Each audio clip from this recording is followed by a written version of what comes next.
one of the great ones. All of them are good.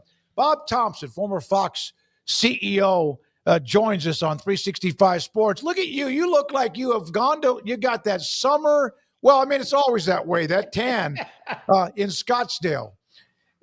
Did you play this morning?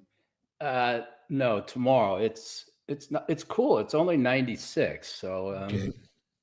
Last week was a little tough, but fortunately I was up in the northern part of New Mexico where it was a lot cooler. Oh, that's beautiful. It's warming up. So what does the news of CBS and the Pac12 TV deal mean in the end? Well, it's a good start. I think that's kind of where it's at. I think it was good for the Pac-12 to come out and actually announce something. There's been a lot of waiting going on, and I think it's a good first start for them at this point. Exposure is paramount, more important than the money. They just need to be out there as widely distributed as possible. And while there's not a ton of events that are going to be on CBS, the big network, as part of this deal, those that are on CBS will get wide exposure, a la what the Big Ten gets. And then a number of the events will be on CBS Sports Network. It's very similar to their CBS's existing setup with the Mountain West Conference. So they have to go get another team. Texas State, seen as the leader in that right now. What kind of domino effect will it have, whether it's Texas State, or somebody else, once they do get their eighth football member? Domino effect as it relates to other conferences? Yeah, other conferences and other conferences' media deals. Right.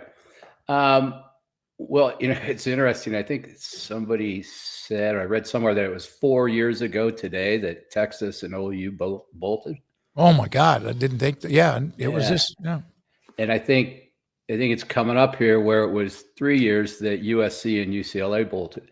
So we're still seeing the effects of that. And this one's played out a little longer, obviously, but we're now rolling down through the G's.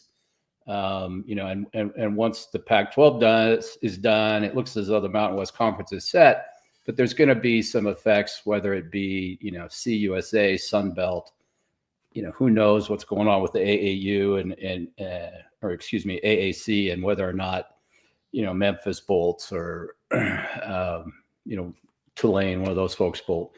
But we're out of the Power Four and the bigger G's, and we're moving down to the smaller G's. And, you just got to play through it. As it relates to the TV side, really the only deal that's coming up of any consequence, besides the Pac-12, that they're trying to put finalized, touches to, is the Mountain West Conference. And that's one of the interesting things that's going on here. Is, as I mentioned, the CBS deal looks very similar. The CBS deal with the Pac-12 looks very similar to their deal with the Mountain West. So the question there becomes, would they go back for more Mountain West, or is that going to kind of put a little kink in the Mountain West Conference's plans?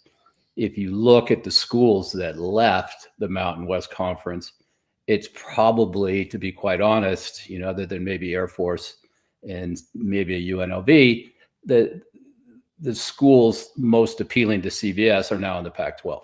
So I think this deal with the Pac-12 is puts a little bit of fear into the Mountain West Conference. It's the ladies from Endeavor, Karen and Hillary, who represent the Mountain West Conference, and they're very good. So I can imagine that they're out there shaking the trees. I would expect they've having conversations with everybody, and they could be still having conversations with CBS and Fox. They have one more year to go, so they still have some time. But that's the deal that comes to mind, just because it's up and needs to be renegotiated or extended. I feel like we've come full circle. We got Bob and Karen from Endeavor, and all that feels like deja vu, and just, I don't know, just spark some things in me from the past couple of years there, Bob.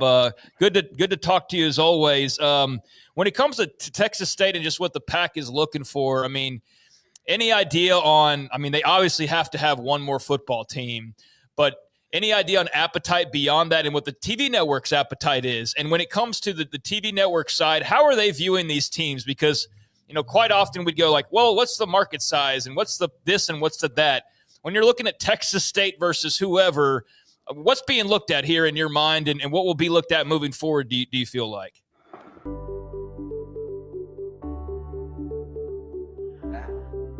Welcome, guys. You're at the 10th Mountain Whiskey and Spirit Company tasting room here. So we're located in basically central Colorado in the Rocky Mountains. Our two flagship whiskeys are our rye whiskey and our bourbon. Our rye whiskey is our most awarded spirit. Our bourbon's our best seller. We're very proud of it. We think you're going to love it too. If you don't like it, send it back to us. We'll drink it for you. 10th Mountain Whiskey and Spirit Company, Colorado. Craig's good to talk to you. Yes, those Fox people are everywhere. We don't go away. We just hang around. Yeah. Well, it's interesting. Texas State, I think, brings obviously a presence in Texas, which, whether it's as big as UT, which it obviously isn't, but it's still a presence in Texas. And I think that's good for the Pac-12 to plant their flag in that state to some extent. I've always kind of said it would be a mistake to fly over Texas to get to Memphis. I think Texas is just too rich from a football and basketball standpoint. Now, as far as how the TV guys look at it, at this point, I'm sure the TV folks have a pretty good idea who the Pac-12 is going after. And they probably have given, a blessing to whoever that candidate is. But I'm not sure at the end of the day, whether it's Texas State, Texas San Antonio, Memphis, Tulane, I don't know that it really makes a ton of difference. I think the bigger question is, are you adding 1, 2, or 3? Because that then, changes the inventory tune that the networks have available to, produce games from. So that's important. But you're right. I think, we're kind of beyond brands, market size, things like that. Now we're looking at, okay, who's going to make the investment going forward to their programs so that they're considered an addition to the conference as opposed to some sort of it was okay. We're glad to have them, but we wish they would do better.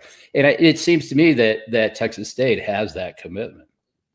So the CBS deal with the Pac-12, was that a new deal or an extension of what they already had? And CBS Sports Network, will they end up probably doing most of the Pac-12 games and only a handful on CBS, the network? Well, they have a deal this year as a 1-year deal. The CBS is involved with it, but so I guess you could technically call it an extension. It's significantly different than the deal they have now for this one season, the last of the Pac-2, Washington State, Oregon State. I would expect, as with the Mountain West Conference, that there's 3, maybe a few more games on CBS, the big network.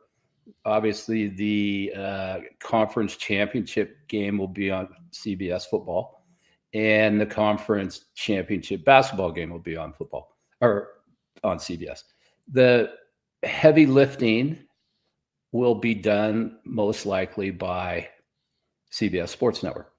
I think that, as it was with the Mountain West Conference, that's what's important to CBS in terms of, we want this content. We need some tonnage for CBS Sports Network, which it's nice to have a few games for the network. It wouldn't surprise me if those games on CBS Network were, think Oregon State, Washington State, obviously when they're home games for the Mountain or for the Pac-12 school.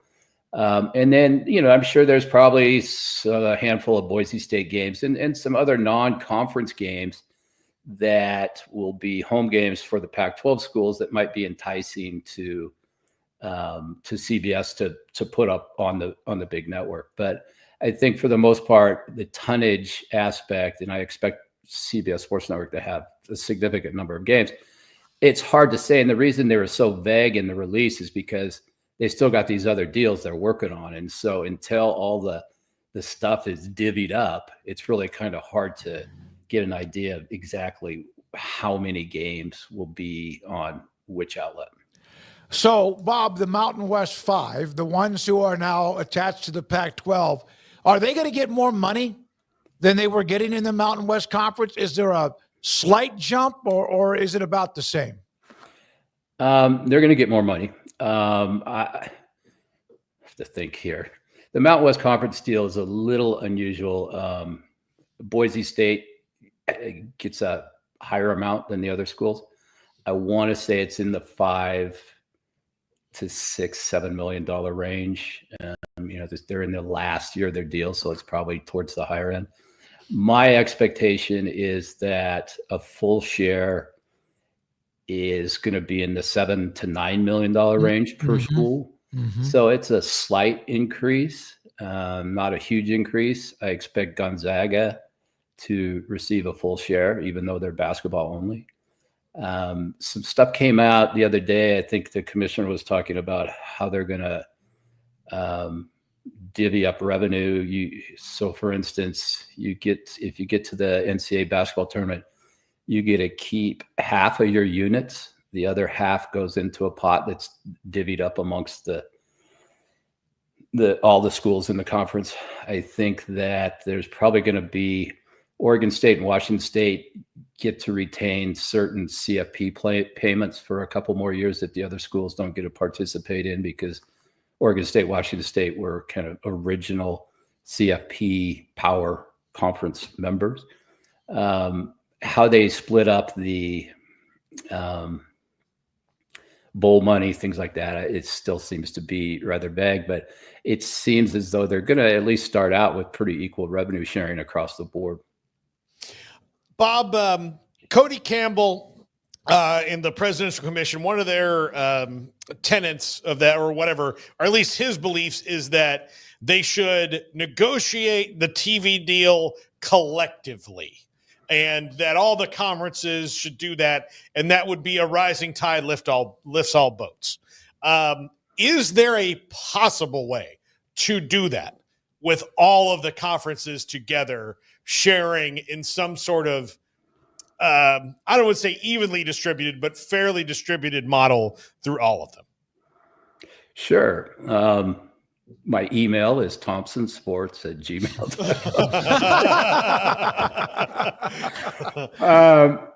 No, I thought a lot about that, and some of the comments that Mr. Campbell made, I don't know him. It makes some sense. It's not always a situation, though, that a rising tide lifts all boats, especially as some of the boats have a hole in them. So well, I just came up with that, doesn't it? That's pretty good. It certainly would help, but I don't know if it's going to be the end-all answer for college football and whatever this next level is. I think there were some good points in probably the shortest lived commission ever. Yeah, it was right up there with the Alliance. Yeah, Pac-12. Yeah. So yeah, I think negotiating jointly has some benefits. It certainly worked for the NFL. You look at other sports and it's kind of a mishmash. You've got a mixture of local and national in NBA, NHL, MLB. In college football, it's kind of gone geographically by conference, but the whole geographic nature of college football is kind of out the window. So, it would help, but I don't think it's necessarily going to be, the golden egg that everybody thinks it might be. Are you at all surprised that after 1 year of the 12-team playoff, everybody's moved on to trying to make it a 14 or 16 or whatever team playoff? And do you just expect this to kind of be the case? Are we closing in on a format that will last for years, or how do you see that all being determined? Well, I think Mr. Sankey and Mr. Petiti need to get on the same page, because it's really up to them, based on how I understand the new voting rules, or the current voting rules. Right. I think, I was comfortable with the 12 team. Clearly they had the issue with the seeding, and that was pretty evident in the first year. And that would have been an easy fix. The whole idea of expanding to 14 or 16, I don't know why you go to 14. I'd just go straight to 16. If it was me, I think that the dollars that are going to be the incremental dollars from a television standpoint aren't going to be huge, because all you're doing is setting yourself up for a bunch more games up against the NFL that time of season. So until you can figure out how to coexist with the NFL and not step on each other's scheduling toes, I don't. The TV money is not going to be huge, because you're going to be up against NFL games. So, should they stick with 12? I don't know that they need to stick to 12. I think they can. Is there a ton more money in going to 16? Not a lot. I think the home games are nice for the schools that get to host them. Home games worth a couple $1,000,000 to each school that actually hosts. And I think for the sport, it certainly creates some additional marquee product. I'm not sure, though, that it's something that has to be done. I think the 12 teams with the reseed is fine, but the bigger question to me is the automatic qualifiers and who's getting how many. Bob, with CBS Sports, CBS in this deal, no matter what we're talking about, is their streaming service Paramount Plus? Is that what it is? For example, ESPN has ESPN Plus, because Paramount Plus also has a bunch of movies and a bunch of other shows that I watch. Just somebody asked me that in the chat, and I wanted to make sure I didn't just toss it out there without it. Right. That's what I've watched. I've streamed on Paramount Plus. Right. So historically, what CBS has done has streamed on Paramount Plus sports events that also air on CBS. They haven't streamed sports events that air on CBS Sports Network. So with the NFL, on a Sunday, any given Sunday, you would be able to get whatever your game is. And if CBS has the national game, that national game would be distributed on Paramount Plus as well. So that's how they did it with the basketball tournament or the NCAA tournament, as well as what they've done with regular season college football with their Big Ten product and obviously with the NFL. Bob, I'm curious your thoughts, and this is just from an overall media aspect, but there is a sports component to it. The decision of Warner Brothers Discovery to split again and all that, they've gone through all these changes only to kind of go back where they were, including the name, which changed a bunch. What do you think that means for the TNT side, the sports aspect of it all? Well, I guess the question is, who's going to – so there's two of these going on. The NBC Universal Comcast split, where all the NBC television – a lot of the NBC television assets are going to be split off into a company called Versant. And then now you've got kind of a mirror episode here with Warner Brothers Discovery. I think so far both have said they're interested in continuing with sports. I mean, obviously, USA Network's had a fair amount of sports. Golf Channel's got to have something. And then the flip side is if you go over to the WBD, they've got the baseball, they've got a variety of smaller college football packages. They've got the NCAA basketball tournament with CBS. So all those type of things, are certainly going to be around at least for the next 5-6 years. And my understanding is that they're actively out there talking to CBS, actively talking to UFC, or excuse me, not CBS, WBD, and basically the channels that are splitting off. TNT Sports, those guys. So they're going to keep playing, I think. No matter what you want to say about kind of the linear television business, it still throws off a lot of cash. I mean, it threw off a lot more cash when there was 100 million subscribers. But at 50, 60 million subscribers, which if you count the YouTube TVs of the world and the Hulu Plus live TVs of the world, you're at that 60, 65 million. It's still a pretty good business. And they'll ride that as long as they can, believe me.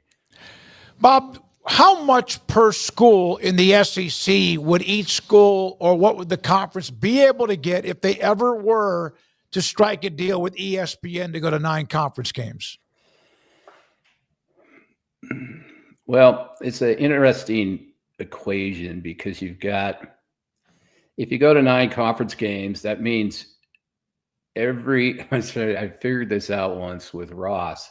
Every other year you lose a game, right? Because normally they have an extra non-conference game that's a home game. Now, they have to pay to get somebody to come out to get the crap beat out of them in many cases. Sure. And so you're going to save somebody there by not having to do that. But I think at the end of the day, you're probably looking at $4 to $5 million for a game. I mean, a lot of it depends if they keep some of the marquee matchups that have at least what they're talking about could potentially go away. And by that, you're talking Texas A&M, things like that. You might not have that every year. Now, if they go to a 9th game, you would definitely have that every year. So the networks are going to be pushing for it and would pay some. They're not going to pay, an outsized amount. The other thing that could create some additional revenue going forward would be the alignment between the Big Ten and the SEC, where they play conference, non-conference games. They have a scheduling agreement to play a non-conference game. That has value to TV when you get matchups like Texas, Michigan, or Alabama, Oregon, that type of thing. Those are big events and certainly worth some money. The other thing that keeps kicking around that I believe will absolutely happen is not just a championship game, but especially if there's automatic qualifiers, you'll have play-in games where maybe 2 plays 4, I guess it'd be 2 plays 5, 3 plays 4, 1 plays 3, whatever it is. You know what I mean? It's right. Like there's going to be a playoff to get to those automatic qualifiers. So you'll have a conference champion who'll get the top seed, but then you have playoffs for the what other automatic qualifying seeds. That's got some value as well.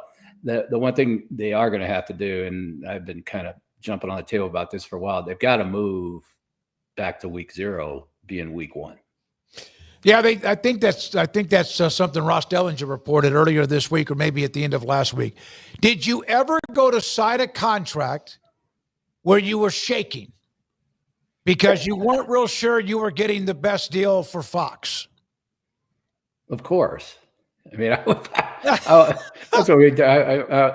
You always, you get to that point. There's so much that goes into getting it to the point where you're getting ready to sign. I guess when you sign it, it's always, you get the buyer's remorse. Sure. And it's not unusual. I'm happy to say that, certainly there are deals I wish I hadn't done, but there's probably a lot more deals that I didn't think were going to work out that actually worked out very well. So it kind of cuts both ways. But yeah, I mean, it's part of the game. It's a high stakes, it's playing poker with big money. And the real problem is it ain't your money, it's somebody else's. And so you have to keep that into consideration and do what's right for the business and not get caught up in, just buying stuff to be buying stuff. You need to buy it for a purpose and buy it for a reason. And you better be damn sure that the financials are going to work out. Otherwise, you end up being on the outside looking in. To that end, though, I mean, you mentioned the play-in games and all that. That seems to me, for a lot of fans, it would look like buying stuff to be buying stuff or creating stuff that maybe that they don't necessarily need. The networks don't necessarily need it. I think the schools need it and the conferences need it because now everybody's, starting out $20.5 million in the hole. and they need to generate as much revenue as they can. And if those playing games can generate some TV revenue, as well as it's another home game for somebody, and we'll make some more money from just attendance and tickets and concessions and marketing. That's a good thing to get to that $20.5 million nut that needs to be reached for each of the schools. So, yeah, from a TV standpoint, you're right. I mean, that's going to be a lot of games on that day.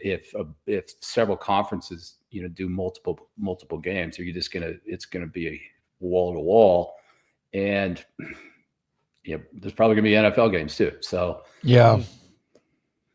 The NFL, they don't give a what about who they're stepping on, or sorry, you opened the door, baby. You invited us to go barging right through it. It was 3 years ago, I believe, at the end of this week when Brett Yormark was announced as a new Big 12 commissioner. How would you summarize his 3 years?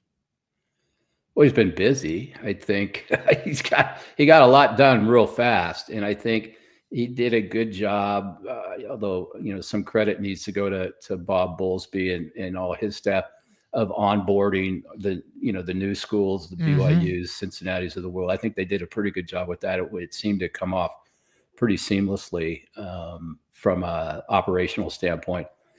I think some of the stuff he's done is, some of it's reminiscent of, his NASCAR and Brooklyn/New Jersey Nets days, whether it's the WWE collaborations, the basketball at Rucker Park. I mean, he's a promoter, he's a showman, and that's what he does. And so being on the forefront, looking at the things like private equity, private credit, all that kind of stuff, and looking at what they can do going forward to continue to grow that conference so that they're not just one of the Power Four, they're one of the top ones, one of the top seed, one of the top conferences. Do they get there? I don't know, but I think certainly what he's got going forward seems to me to be as good as a plan as I've seen with anybody else.